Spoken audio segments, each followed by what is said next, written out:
Olá, profissionais de estética, tudo bem? Olá a todos que estão nos assistindo. Estamos aqui com mais um webinar e hoje trouxe aqui para vocês o tema de fototerapia na estética humanizada. Para conceituar então um pouquinho a estética humanizada, cuidados que envolvem a interdisciplinaridade e não são vistos como cuidados de modelos convencionais, pois propõe conhecimentos de cuidar o indivíduo em abordagem holística, global e íntegra. E isso propõe múltiplos enfoques, que é o enfoque físico, mental, espiritual e social, e que necessita de uma equipe interdisciplinar. Então, hoje, para falar de um tema de interdisciplinaridade, que é a utilização da fototerapia junto aos pacientes de doenças crônicas não transmissíveis, eu convidei aqui a fisioterapeuta Mariana Ribeiro de Paula, que é professora em instituições de ensino, que fala muito as abordagens sobre esse tema e também é uma das nossas parceiras junto ao livro Estética Paliativa e Humanizada, um livro que eu, juntamente com Vanessa Menezes Monteiro, idealizamos e concretizamos. É um livro com uma obra de titulação inédita no Brasil e no mundo, e a Mariana foi convidada a escrever sobre esses efeitos terapêuticos da fototerapia junto aos pacientes que estão passando por doenças crônicas não transmissíveis. Mariana, seja bem-vinda ao nosso webinar. E vamos começar, Mari, falando um pouquinho de você. Por que você escolheu a tua formação de base em fisioterapia, que também é uma área da saúde? E o que te levou a escolher esse lado da especialização da engenharia biomédica e das abordagens dentro da eletroterapia, mas principalmente a fototerapia? Perfeito. Olá, Isabel. Queria primeiramente agradecer pelo convite para participar do webinar. A minha formação de base foi a fisioterapia e eu escolhi porque sempre eu gostei de estar em contato direto com as pessoas. Sempre gostei muito do toque, né, de poder ajudar a pessoa de alguma forma, mas sempre proporcionando um bem-estar através do toque. E a profissão que trabalha muito, né, através de técnicas manuais, é a fisioterapia. Então, é uma profissão assim que eu me apaixonei. Logo que eu me formei, eu queria ir mais para a área de ortopedia, ortopédica, mas foi bem quando a estética estava dando um boom e eu acabei estudando dermatofuncional. Me apaixonei por dermatofuncional porque a gente sabe que hoje, né, o desenvolvimento tecnológico de equipamentos, dermocosméticos, ele sempre está em grande inovação. E aí eu gosto muito, sou muito estudiosa, gosto sempre de saber o que tem de novidade no mercado e é uma área super dinâmica. Então eu me apaixonei por essa área da estética, né, trabalhando aí na parte clínica, através de aulas em pós-graduação, agora nos cursos de graduação. E o que me motivou foi mais dentro da área de eletroterapia. Eu sempre gostei muito da parte de eletroterapia e como que tinha essas tecnologias, a evolução tecnológica, e acabei fazendo mestrado em engenharia. Gosto muito da parte de tratamento estético, mas ultimamente, até tenho conversado muito com você sobre isso, algo que tem me chamado muita atenção, de novo, é retornar para aquela origem de algo que tenha uma função mais terapêutica, uma função mais humanizada, algo que trabalhe mais com o funcionamento normal do corpo, né? Não tanto promovendo aquela inflamação, aquela irritação do tecido, mas fazendo a homeostase, fazendo com que o corpo volte à sua normalidade. E é isso que tem me encantado nos últimos dias em trabalhar, e é isso que eu venho buscando fazer de procedimento, de atendimento, e também passando para algumas alunas esse pensamento mais dentro da parte de homeostasia e fazer um tratamento mais individualizado, integrativo, pensando sempre também na humanização. Então é isso que eu tenho me motivado por esses dias, né, por esses tempos aí. Mari, eu já vou chamar ela de Mari, porque eu já conheço há um bom tempo, a nossa parceria já vem de alguma longa data, né, afinal de contas até no livro nós fizemos essa parceria também, mas foi muito interessante essa tua colocação de que você está disposta a, digamos assim, direcionar os teus olhares nos dias de hoje de uma forma diferente dentro da proposta que a estética traz. Porque a gente sabe que a estética avançada, ela é uma realidade e hoje é muito atuante os profissionais nessa área, os profissionais da saúde estética em si, não só esteticista, mas o fisioterapeuta, o biomédico, o farmacêutico, e a gente começa a perceber cada vez mais que o indivíduo, a pessoa, ela está necessitando desse olhar, desse aconchego, desse carinho, desse toque, né, dessa questão. E você, como professora, principalmente da área de eletroterapia, sabe que muitos dos procedimentos de propostas de tratamento, a eletroterapia tende a um processo de inflamação.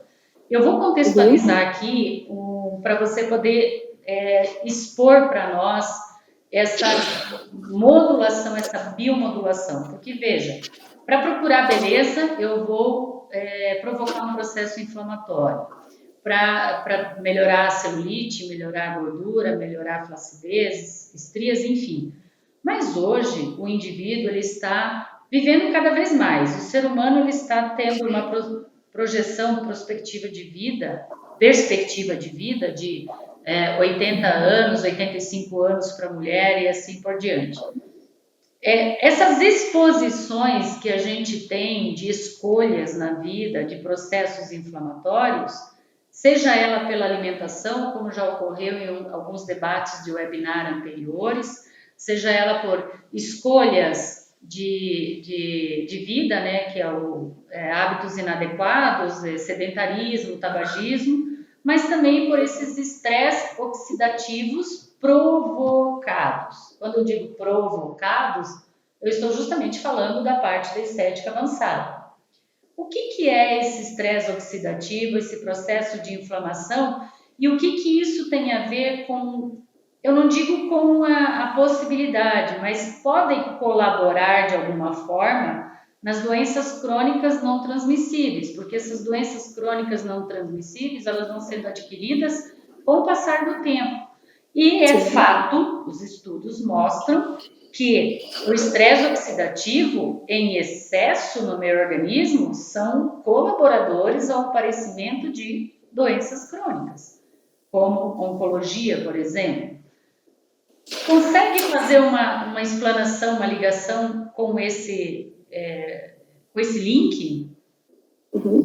Sim, tem uma relação direta, né? O que seria... A oxidação, ela acontece, é um processo natural do nosso corpo que acontece a todo momento, é uma resposta fisiológica, né? A gente respirar, a gente aumenta o metabolismo e aumenta esse processo oxidativo.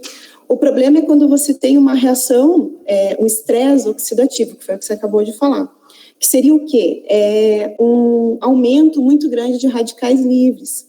E os radicais livres, o que você tem? Um átomo, né, na última camada ali, atômica, os elétrons não ficam aos pares, né, por esse estresse oxidativo, e ele acaba ficando instável, com a necessidade de roubar elétrons de outras células. E aí, numa medida desesperada que o nosso corpo acaba fazendo, ele acaba roubando elétron de outra célula, e quando ele faz isso, desencadeando um efeito em cadeia, ele acaba fazendo lesão, inclusive, de DNA, né, de núcleo. Então, isso acaba aumentando a predisposição de doenças degenerativas. A gente tem no nosso corpo uma forma de regular esse estresse oxidativo naturalmente. A gente tem de forma oral também, como né, através da nossa alimentação, substâncias que tenham diminuição desse agente oxidante, né, esse superóxido. Mas quando o desequilíbrio entre as substâncias antioxidantes e a quantidade de radical livre que eu tenho no meu corpo entra em desequilíbrio, aí sim eu tenho um problema de ter um estresse oxidativo intenso. E as doenças crônicas não transmissíveis, o paciente ele tem um índice muito grande de processo inflamatório. E toda vez que tem o processo inflamatório, uma das reações que você tem ali de cadeia química é o aumento realmente intenso desse radical livre. E aí isso desencadeia também o aumento de outras substâncias relacionadas ao processo de inflamação crônica, fazendo com que esse meu paciente sofra uma degeneração de alguns órgãos e alguns sistemas. E aí é que eu vou ter algumas intercorrências de determinadas doenças, como diabetes, Alzheimer, arteriosclerose, paciente oncológico, né, paciente que está em tratamento na oncologia, ele tem esse estresse oxidativo de forma muito intensa. E aí a gente tem que dosar isso de alguma forma.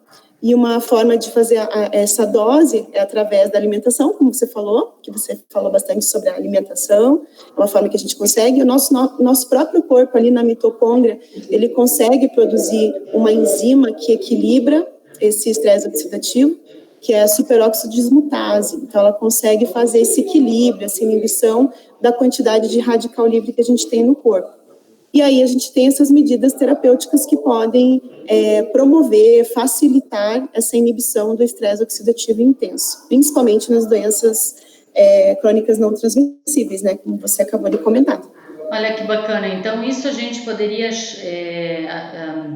traduzir, digamos assim, em uma palavra chamada modulação, ok? Sim. Então, esse é o objetivo de nós estarmos conversando aqui hoje. Junto a essa visão de estética humanizada, a interdisciplinaridade das várias áreas da saúde estética e o que cada uma dessas áreas pode atuar. Então, na estética, junto à fisioterapeuta ou à esteticista, eu tenho condições de fazer fotobiomodulação, certo? Olha que bacana.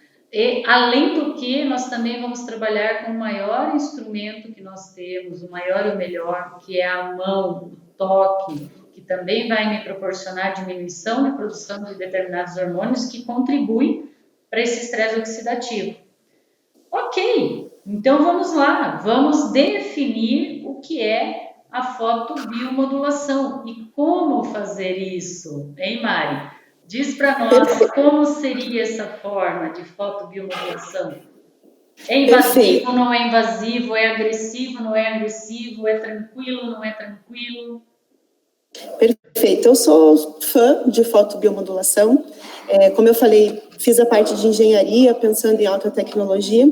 E muitas vezes, quando a gente fala em alta tecnologia, a gente acaba associando muito a esses recursos que promovem mais inflamação ou que são mais agressivos. E eu sou a fã da luz, eu digo que eu sou a louca da luz, né? Eu sempre gosto de estar envolvida com isso. E a gente tem com a luz, né, com o laser, uma forma de fazer com que o nosso corpo faça essa modulação de algumas enzimas, do efeito bioelétrico que a gente tem no corpo, do potencial de membrana celular, ele consegue estabilizar o potencial de membrana, ele consegue fazer com que reações metabólicas sejam aceleradas ou inibir algumas reações metabólicas. Quando a gente fala efeito biomodulador, significa que ele consegue proporcionar para o meu corpo aquilo que realmente ele está precisando naquele momento. Em alguns momentos eu vou precisar aumentar a vascularização desse tecido, em outros eu tenho que inibir a neoangiogênese promovida pelo processo inflamatório. E o que é mais interessante e lindo da luz, por isso que eu sou fã da luz, é que a gente consegue, através do mesmo equipamento, modulando algumas fluências específicas e comprimentos de onda, que vão gerar especificamente uma interação com o cromóforo, efeitos para estimular essa célula ou inibir. É praticamente uma mágica, né? É uma mágica que vem da luz mesmo, para mim. E a gente tem de equipamento, a fototerapia, ela engloba, por exemplo, o LED, que é a luz de emissão de diodo, que é uma luz não coerente, ela engloba o laser, né? E ela engloba também a luz pulsada, tá? O que é interessante a gente saber em relação ao laser? Em relação ao laser, é interessante a gente saber, em relação à luz também, tá? Fototerapia geral, que eles têm 3 principais formas de classificação: baixa, média e alta potência. E dependendo do meu objetivo terapêutico, eu vou escolher essa potência específica. Então, quando eu falo que eu quero um efeito biomodulador com laser ou com a luz, eu vou usar equipamentos que tenham baixa potência. Muito parecido com a sinalização que a gente tem entre as células, né? A gente tem uma corrente endógena que passa pelo corpo que ela tem um potencial de ação, ela tem uma intensidade muito baixa. E quando a gente fala em biomodular, fazer com que o corpo volte ao seu funcionamento normal, a gente tem que mandar sinalizações lentas, sinalizações como se fosse um start, para que eu desencadeie a ação de algumas enzimas e algumas reações químicas específicas no meu corpo, tá? Então, eu tenho laser de baixa potência, que é abaixo de 500 miliwatts, e a gente chama de laser frio, ou luz fria, quando eu falo do LED, tá? Esse laser frio ou luz fria, o paciente ele não sente nada, tá? Ele não tem uma percepção, ele não é invasivo, no caso, o paciente não tem essa percepção de nada invasivo. Então, isso é um laser de baixa potência, que tem a capacidade biomoduladora, tá? A gente tem o laser de média, que pode chegar até 60, 70 graus, muito usado para fotoepilação, por exemplo, para depilação a laser. E temos o laser de alta potência, que chega a 100 graus, que tem um efeito coagulativo do tecido, né, um efeito de corte, até por um calor exagerado. Então, esse tipo de laser, ele também é muito usado para corte cirúrgico, ele tem uma outra propriedade terapêutica. Então, quando eu falo em biomodulação, eu estou falando em laser de baixa potência, eu estou falando em luz de baixa potência.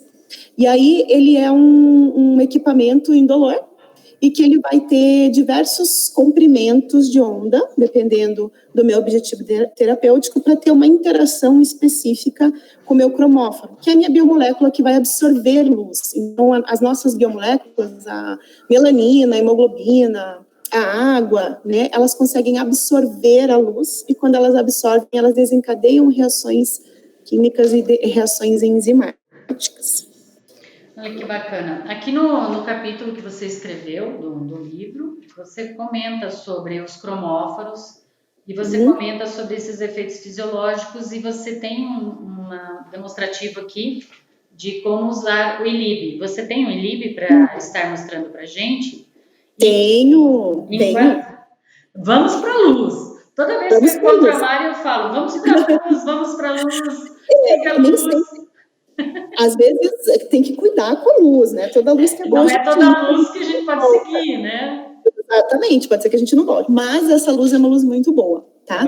E agora, como você falou eu tenho aqui o equipamento de ILIB. Eu vou explicar o que é o ILIB, porque eu falei de laser de baixa potência, mas não falei específico de ILIB, já vou falar para vocês. E agora a gente pensando, esses equipamentos, né, de baixa potência, eles têm uma sinalização muito importante também para o meu sistema imunológico. Então, nessa época que a gente está vivendo aí da pandemia, a gente tem que buscar também alternativas que façam com que a gente tenha um fortalecimento do sistema imunológico. E já é comprovado que o laser de baixa potência, principalmente o ILIB, que eu vou explicar para vocês, ele tem uma relação direta aí com as minhas células de defesa, ele tem uma afinidade com as células de defesa, fazendo com que eu tenha um aumento aí da propriedade imunológica. Então, é muito importante a gente pensar nisso também. O ILIB, ele é um equipamento, tá, que começou a ser usado na década de 70, que é a irradiação do laser intravascular. Então, na década de 70, eles usavam um catéter e introduziam o laser dentro da artéria radial, através de uma intensidade e um comprimento de onda dentro da luz vermelha. Era usado inicialmente, tá? 600 nanômetros. E aí teve a adaptação desse laser, né, porque começaram a ver resultados surpreendentes em pacientes que tinham problema isquemia cardíaca, pacientes com problema de acidente vascular, cerebral, tudo relacionado à vascularização, eles conseguiam ter uma reperfusão muito significativa sanguínea naquela região, aumento de oxigenação, eliminação de substâncias algógenas e aumento de processo de cicatrização. E começaram a estudar, e a gente tem hoje aqui alguns equipamentos no Brasil que eles são um ILIB adaptado, tá? Então, o ILIB convencional, ele é intravascular, tá? Dentro da artéria radial. O ILIB adaptado que nós temos é um ILIB que a gente chama transdérmico. Eu não tenho a necessidade de fazer nada invasivo, tá? Então, ele é indolor, ele é super tranquilo. Então, a gente usa essa pulseirinha, tá? E a gente vai colocar o ILIB próximo a alguma artéria. A gente fala artéria... problema de lateralidade aqui para querer mostrar no vídeo. A gente coloca aqui, vou pôr na minha artéria radial mais para cá. A gente fala na artéria radial, mas pode ser irradiado na carótida também. A gente pode fazer irradiação também em alguns pontos de acupuntura, né? O pessoal que trabalha aí com com medicina tradicional chinesa, pode trabalhar de outra forma, não pensando só na medicina convencional, tá? E o que é legal? Quando a gente coloca o laser aqui, então, ó, ele tem a fibra ótica dele, eu vou conectar na altura da minha artéria radial e a gente vai ligar o equipamento, não sei se está dando para ver a luz, né? E a gente vai deixar esse equipamento, ó, aqui, ó, vou deixar o equipamento aqui e ele vai ficar aqui fazendo uma ação de... tem estudo mostrando 20, até 60 minutos podem usar desse procedimento, que é indolor, né, no paciente, e aí ele começa a ter várias alterações hemodinâmicas importantes. Esse laser específico, que eu estou mostrando aqui para vocês, quem desenvolveu foi o professor Trajano. Então, é um laser que tem 2 comprimentos de onda, que eu acho assim, que são os comprimentos de onda mais importantes, porque tem uma interação com cromóforos que tem uma correlação com o efeito sistêmico. Eu tenho comprimento de onda vermelho, na faixa de 600 nanômetros, e infravermelho 800. O que é legal? O vermelho, ele tem uma ação direta com a hemoglobina. Então, a minha hemoglobina absorve esse comprimento de luz e manda uma informação, reações fisiológicas baseadas nesse tecido. Então, eu tenho um aumento de circulação, eu tenho um aumento de velocidade de sangue que chega, né? E o comprimento de onda infravermelho, ele tem relação com a água, né? Tecidos transparentes, né? Porque o infravermelho é transparente, ele é absorvido pela água. Então, eu tenho ali uma interação no plasma sanguíneo também, que é muito interessante. Então, aqui eu tenho uma interação direta nas hemácias, na hemoglobina também, e tenho uma interação direta no tecido, na parte líquida do sangue, né? Que seria a parte mais transparente. Ou no nosso líquido extracelular, onde a gente teria também um aumento de drenagem desse líquido, faz uma movimentação para melhorar a oxigenação desse líquido também. Então, quando a gente usa o laser vermelho e infravermelho, a gente acaba desencadeando com essa técnica, né, que é uma técnica transdérmica, a gente acaba desencadeando uma reação positiva no sentido de aumentar a superóxido dismutase, que é um antioxidante natural que a gente tem na nossa mitocôndria e que consegue bloquear a ação do radical livre. Então, olha que legal, eu consigo diminuir aquilo que está super alto no meu paciente que tem uma doença crônica não transmissível, um paciente diabético, um paciente que tenha um AVC, um paciente que está em tratamento oncológico, um pós-operatório. Eu consigo fazer com que tenha uma diminuição desse processo inflamatório. Por quê? Eu tenho a inibição do radical livre. Quando eu tenho um aumento muito intenso desse radical livre, eu acabo aumentando substâncias algógenas também, substâncias que causam dor, como bradicimina, por exemplo. Então, um paciente crônico, né, um paciente aí que tem dor crônica, como fibromialgia, por exemplo, ele vai ter uma ação sistêmica de aumentar aí diminuir a quantidade de bradicimina. E quando eu diminuo essa quantidade de bradicimina, eu promovo um relaxamento, um alívio da dor. Então, os efeitos indiretos do laser vão promover reações de relaxamento, alívio de dor. O próprio laser infravermelho, ele diminui a viscosidade do líquido. E isso é muito interessante a gente pensar em diminuir viscosidade de líquido, porque toda vez que eu tenho essas doenças crônicas ou um processo inflamatório crônico instalado, eu acabo tendo uma aceleração do processo de coagulação.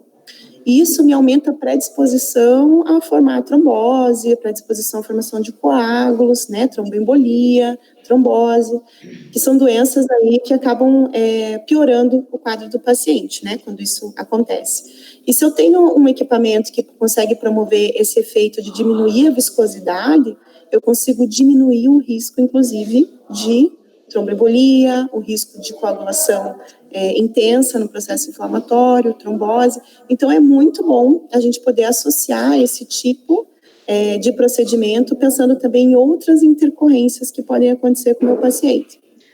Só então para entender e dar algumas dicas assim para quem está assistindo aqui conosco. Primeiro, radial, sempre lembrando a antena do rádio levantada, então é sempre próximo do polegar, ok? Isso mesmo, professora? Ok, isso mesmo, tá certo. Segundo, se eu tenho entre 30 até 60 minutos para ficar com o ILIB na minha paciente, eu posso colocar esse ILIB no momento que ela chega, no início do atendimento, e estar realizando ou uma drenagem linfática corporal ou algum procedimento facial, onde eu estou tendo associações de terapias no mesmo atendimento para melhorar a qualidade de vida desse paciente. Ok? Certo? A partir do momento que eu tenho toda essa biomodulação com o uso da luz, pela explicação da professora que ama a luz, agora eu vou colocar uma coisa pela profissional, pela professora que ama cosmético. Então, olha só que maravilha. A paciente chega, eu acomodo ela na maca com todo o conforto, acolhimento, carinho, ponho o ILIB para atuar na artéria radial e começo a fazer a utilização dos cosméticos para fazer recuperação de barreira cutânea de fora para dentro, enquanto que o ILIB faz de dentro para fora. Está certo o meu raciocínio? Perfeito. O raciocínio está perfeito. Principalmente, Isabel, se a gente for pensar no paciente aí que está fazendo tratamento oncológico. A gente sabe que uma das manifestações que a gente tem é síndrome de mãos e pés, onde você tem uma descamação, uma diminuição de barreira cutânea, de hidratação desse tecido. Lógico que eu consigo com essa reação sistêmica, que eu acho maravilhoso, eu sou apaixonada, essa reação sistêmica que você consegue ter de aumentar a vascularização desse tecido, porque você acaba diminuindo a viscosidade em tecidos que estão com algum tipo de isquemia, até você consegue melhorar a vascularização desse tecido, e hidratação, porque você tem interação o infravermelho com a água e o vermelho com a hemoglobina. Então você consegue... Eu estou, então, realizando um tratamento in e out, né? Exatamente. De dentro para fora através da luz, isso. Que entra em sistêmico, e out porque eu estou aplicando um cosmético já de potencializador de barreira cutânea. Isso. Perfeito. Aquilo que a gente vê, né? Como a gente está pensando, e ultimamente é algo que eu tenho pensado muito, conversei com você já há alguns dias, em pensar que a gente tem que ter a consciência daquilo que a gente coloca no nosso paciente, tanto em recursos eletroterápicos. Então, hoje venho buscando alternativas de recursos que sejam menos inflamatórios e que promovam maior biomodulação. Eu acredito muito nisso, então eu estou muito firme nesse pensamento da estética mais humanizada, do tratamento mais pensando em normalizar o tecido.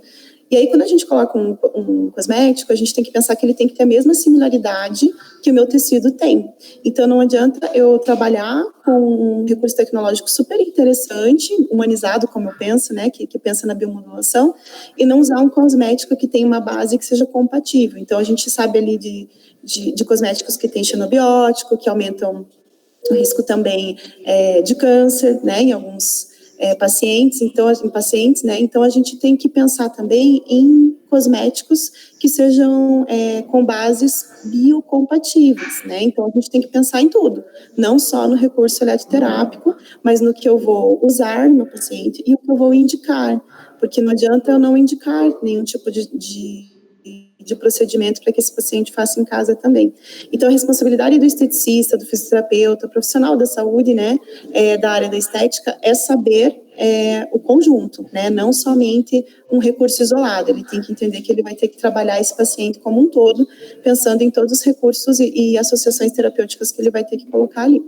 E o mais interessante, Mari, que não é somente, é importantíssimo o cosmético de base bio, vida, pele, compatível ao manto e a estrutura de barreira cutânea, e até mesmo a estrutura da membrana celular, mas principalmente entendendo a fisiologia da patologia, da alteração, a proposta do ativo que vem junto. Então, se é uma pele que está altamente ressecada, eu tenho que proporcionar o máximo possível de hidratação.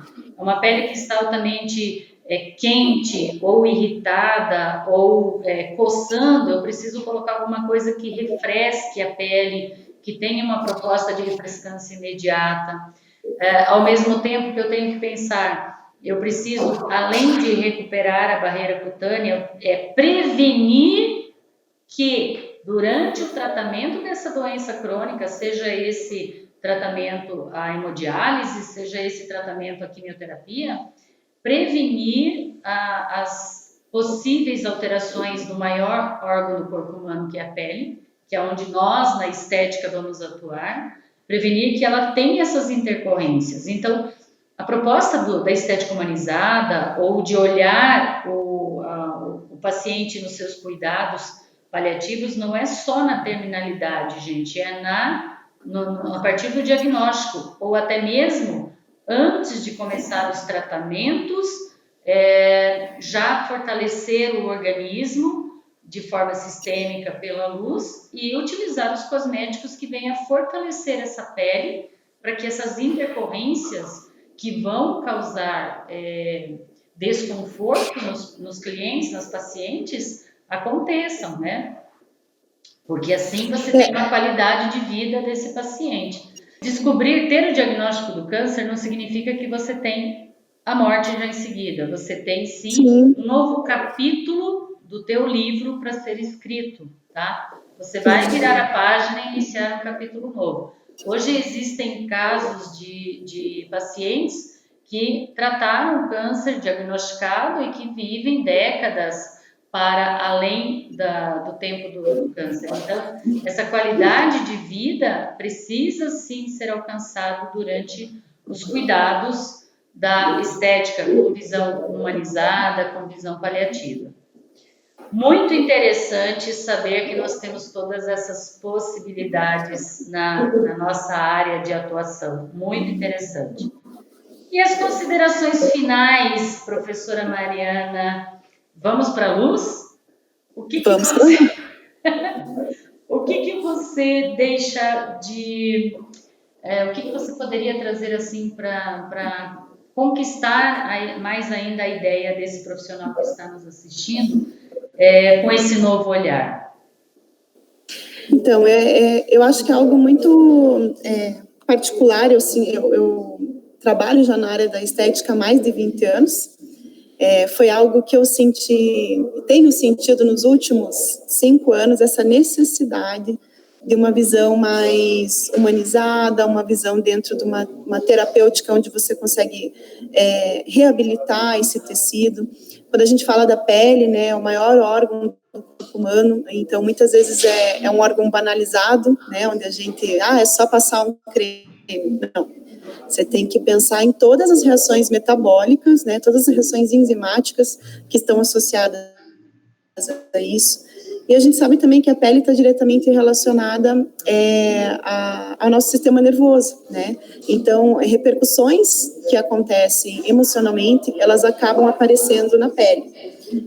Então, eu acho interessante que a gente consiga trabalhar com esse aspecto emocional também do paciente. Então, pensar na visão mais integrativa.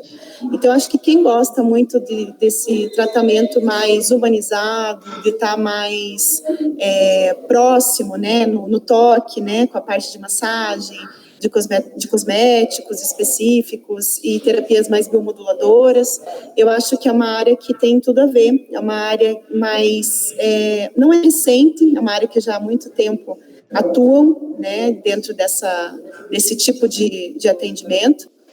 Então, Mari, vamos para as nossas considerações finais, tá? Vamos para a luz. Vamos lá. Os cosméticos, dermocosméticos paliativos. Mari, depois de nós batermos esse papo gostoso sobre essas duas áreas com um olhar muito parecido, que é a biomodulação pela fototerapia e a estética humanizada, o que você deixa de convite para esses profissionais da estética nessa nova especialização que surge, que é uma estética mais humanizada, uma estética paliativa? Então, Isabel, eu vejo que muitos profissionais, assim, muitas alunas minhas, elas já se identificam com essa área mais dentro de um toque, de trabalhar mais a parte integrativa, fazer com que o paciente se sinta bem como um todo, né? Não tratar somente uma região, tratar todos os sistemas, né? Eles estão interligados. Então, eu acho que todo aquele profissional, aquela aluna que já tem essa visão mais direcionada, pensando no tratamento mais holístico, ela já vai ter uma afinidade maior para essa área, para essa especialização dentro da estética humanizada. E a estética humanizada é pensar em tudo, né? Pensar no melhor recurso arte-terápico que promove essa biomodulação, pensar no melhor dermocosmético, no melhor associação de tratamentos manuais também para esse paciente, fazendo com que tenha uma interação entre mente, o corpo, né? E aí a gente faz também com que melhore a autoestima desse paciente, o bem-estar e tratamento e promoção de saúde. Então, eu acho que quem já tem esse olhar mais cuidadoso, esse olhar mais pensando no tratamento geral do seu paciente, vai se identificar para essa área, e é uma área de grande expansão, né? É uma área de grande inovação também.